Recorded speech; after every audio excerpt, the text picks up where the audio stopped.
अलग अलग teacher same तरीके से हरकतें करते।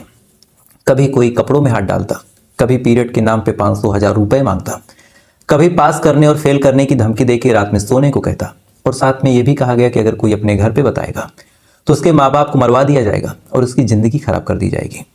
यहाँ पे जितनी लड़कियाँ थी 100 में से 90% लड़कियों के साथ सेम चीज़ें हो रही थी।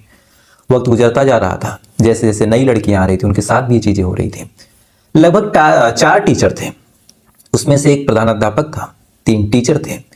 ये तमाम लोग ऐसी ही लड़कियों के साथ शोषण करते रहते हैं, तमाम लड़कियों के कपड़ों में हाथ डालते रहते हैं। लड़कियां भी स्कूल आने से कतराने लगती हैं। लेकिन इसी दौरान ये तमाम चीज़ें जब चल रही थी, 26 फरवरी यानी अभी महज 15 दिन पहले की बात है, 26 फरवरी को एक एनजीओ आता है जिसका नाम यूनिसेफ था। एनजीओ का काम था कि वो अलग अलग स्कूलों में जाए और जहाँ पे खासकर लड़कियाँ ज़्यादा हैं वहाँ पे उन लड़कियों की काउंसलिंग करे, उनसे पूछे कि उन्हें कोई दिक्कत तो नहीं। अब ऐसे ही ये टीम जब इस स्कूल में आती है, आने के बाद पूछती है कि आप लोगों को बेटा कोई दिक्कत तो नहीं है। अब एक स्कूल जहाँ इतनी तमाम चीज़ें हो रही हैं, लड़कियों किस हिसाब से प्रताड़ित किया जा रहा, तो जाहिर सी बात है कई लड़कियाँ ऐसी थी जब ये शब्द सुनती हैं तो उनके मन में एक ललक जगती है कि शायद बता दें ताकि आने वाली बच्चियों के साथ ये दिक्कत ना हो। अब ये चीज़ जब एनजीओ वाले देखते तो उन्हें भी लगता है कि शायद कुछ हुआ है। उन्होंने फिर अलग अलग लड़कियों को बुलाना शुरू किया और कहा कि आप बताइए क्या हुआ है। शुरुआत में लड़कियों ने हिचक दिखाई, लेकिन जब वहाँ पे कई महिलाएं थी उन्होंने कहा कि हम आपके साथ हैं। तब तमाम लड़कियां रोना शुरू करती हैं और रोते हुए बताते हैं कि मैम जब जब हम आते हैं तो हमारे जो टीचर हैं हमारे कपड़ों में हाथ डालते हैं। जब हमें पीरियड आता है तो स्कूल आने के लिए हमसे 500 रुपये या फिर 1000 रुपये मांगा जाता है फाइन के रूप में। साथ ही जब कोई फिजिक्स या फिर बायोलॉजी की क्लास होती है, जब कुछ पढ़ाना होता है तो फिर पढ़ाते पढ़ाते टीचर आते हैं और हमारे प्राइवेट पार्ट्स को टच करते हैं। और साथ ही ये भी कहा गया कि अगर इसके बारे में हम किसी को बताएंगे तो हमारे साथ गलत करेंगे और हमारे माँ बाप को मरवा देंगे, और हम बहुत गरीब घर के लोग हैं। अब ये चीज़ जैसे ही एनजीओ वाले सुनते हैं, सुनने के बाद सन्न रह जाते हैं कि एक स्कूल में इस तरह की चीज़ें हो रही हैं। फौरन एनजीओ वाले वापस जाते हैं। जाने के बाद जो वुमेन और चाइल्ड वेलफेयर के लोग थे उनको इस बारे में बताते हैं। 26 तारीख को एनजीओ आया था, 27 फरवरी साल 2024 को उस स्कूल में वुमेन और चाइल्ड वेलफेयर के लोग आते हैं।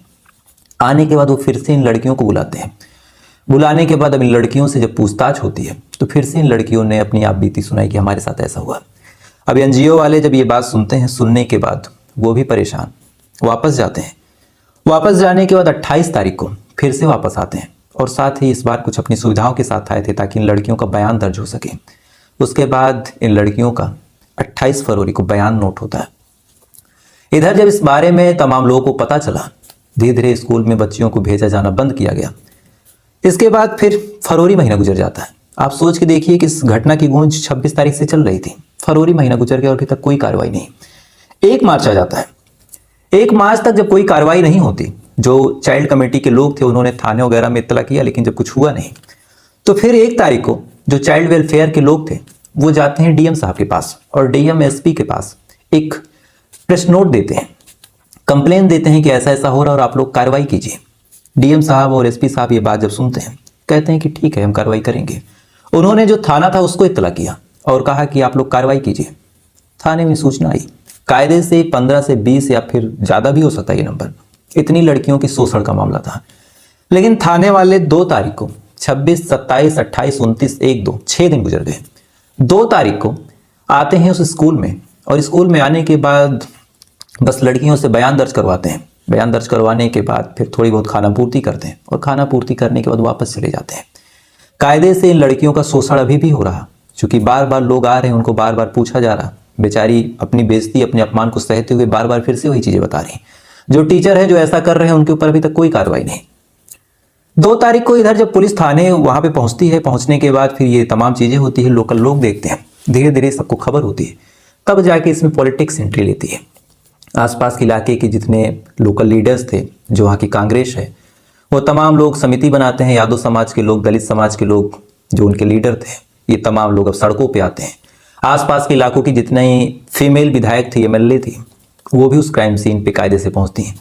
पहुंचने के बाद अब धरना दिया जाता है, प्रोटेस्ट किया जाता है, लगातार कार्रवाई की मांग होती है। अलग अलग चाइल्ड वेलफेयर के लोग लगातार दबाव बनाते हैं। लेकिन आप सोच के देखिए कि 3 टीचर और एक वो प्रधान टीचर जो भी था, वो इतना पावरफुल हो गया है कि कई विधायक आके मौके पे खड़े हैं, कई लोग कार्रवाई की मांग कर रहे हैं। इसके बाद भी अभी तक मेरा इनपुट है, इनमें से किसी को गिरफ्तार नहीं किया गया और पूछने पे बताते हैं कि जो ये लोग हैं फरार हो चुके हैं। तो आज के टाइम में क्या जहाँ इतनी टेक्निकल सर्विलांस है, जहाँ इतनी चीज़ें हैं, क्या कोई इस तरह की हरकतें करके फरार हो सकता है अगर पुलिस वाले खुद ना चाहें तो? और आप सोच के देखिए कि एक स्कूल जिसे विद्या का मंदिर माना जाता है, वहाँ पे 50-50 लड़कियों के साथ पीरियड के नाम पे पैसे लिए जाएं, वो भी साल 2024 में जहाँ इतनी चीज़ें हैं। वहाँ पे क्लास 8 की लड़कियों के साथ शोषण किया जाए, उनकी ब्रेस्ट पे हाथ रखा जाए। कई लड़कियां बेचारी ऐसी थी जिनको ये भी नहीं पता था कि गुड टच क्या है, बैड टच क्या है। उन्हें तो ये तक लगा होगा कि शायद टीचर हैं, कुछ समझाने के लिए कर रहे हैं। तो ये तमाम चीज़ें वहाँ पे न जाने कितने सालों से होती रही होंगी। कई ऐसी लड़कियां बेचारी होंगी जिनके साथ रेप भी हुआ हो, अपने परिवार, अपनी इज्जत, अपनी आबरू के डर से उन्होंने बताया तक ना हो। कई लड़कियों का इन्होंने वीडियो बना लिया था और कहा कि अगर तुम लोग कहीं भी मुंह खोलोगे इन वीडियो को हम वायरल कर देंगे। बेचारी इस वजह से भी दब गई। कई ऐसी थी जिनके घर की आर्थिक स्थिति खराब थी, उनके माँ बाप कोई और स्कूल अफोर्ड नहीं कर सकते थे और उन लड़कियों का एक जज्बा था कि कम से कम हम ग्रेजुएशन तक की डिग्री ले लें। और इन टीचरों ने धमका के रखा था कि अगर आप कहीं भी मुंह खोलती हैं और ये बताने की कोशिश करती हैं कि आपके साथ ऐसा कुछ हुआ है तो हम 8th में या फिर 7th में आपको फेल कर देंगे, और जब आपको फेल कर देंगे तो फिर आगे की पढ़ाई आपकी चौपट हो जाएगी, आप कुछ कर नहीं पाएंगे। तो इस वजह से भी इन लड़कियों को डरा धमका के इनका शोषण किया गया। तो ये जब खबर मेरे सामने आई तो मुझे लगा कि एक बार जरूर आपको इस घटना के बारे में बताना चाहिए। और इस वीडियो को आप लोग ज़्यादा से ज़्यादा शेयर कीजिएगा, खासकर जो लोग अपने गांव में रहते हैं तो अपने गांव के हर एक मोबाइल पे भेज दीजिए, क्योंकि ये जरूरी नहीं कि अकेले छत्तीसगढ़ के इसी नारायणपुर जिले के एड़का का ये मामला हो। कई जगह ऐसे आज भी टीचर बच्चों के साथ करते हैं, फेल करने के नाम पे, कुछ और करने के नाम पे, जिंदगी कैरियर खराब करने के नाम पे। और बच्चियां बेचारी मजबूर होती हैं क्योंकि उन्हें एक डर होता है कि अगर हम अपने माँ बाप को बताएंगे या फिर किसी और को बताएंगे तो माँ बाप हमारी ही गलती देंगे और पढ़ाई लिखाई हमारी छुड़वा देंगे। लेकिन कायदे से जो भी माँ बाप इस वीडियो को देख रहे हैं तो आप लोगों से एक अनुरोध है कि आप अपनी बिटिया को इतना सशक्त बनाइए और उसको इतना भरोसा दीजिए कि उसके साथ कुछ भी गलत हो तो सबसे पहले वो आपको बताए, ताकि अगर शुरुआत में ही रोकथाम की जाए तो जिंदगियां बचाई जा सकती हैं। तो फिलहाल ये थी पूरी सच्ची घटना। उम्मीद है इस घटना के बारे में आप लोग अपनी राय जरूर रखेंगे और ऐसी ही कहानी के साथ मैं फिर आपके सामने हाजिर हो जाऊंगा। तब तक अच्छे रहिए, खुश रहिए, अपना ख्याल रखिएगा, अपने देश का ख्याल रखिएगा। वीडियो को ज़्यादा से ज़्यादा सर्कुलेट कर दीजिएगा और अगर आप छत्तीसगढ़ के हैं तो हर एक मोबाइल पे इस वीडियो को भेजिए ताकि इस घटना की गूंज हो और जो टीचर है उन्हें गिरफ्तार किया जाए। तो आपसे कल फिर मुलाकात हुई किसी दूसरी कहानी के साथ। तब तक अच्छे रहिए, खुश रहिए, अपना ख्याल रखिए, अपने देश का ख्याल रखिए। जय हिंद, वंदे मातरम।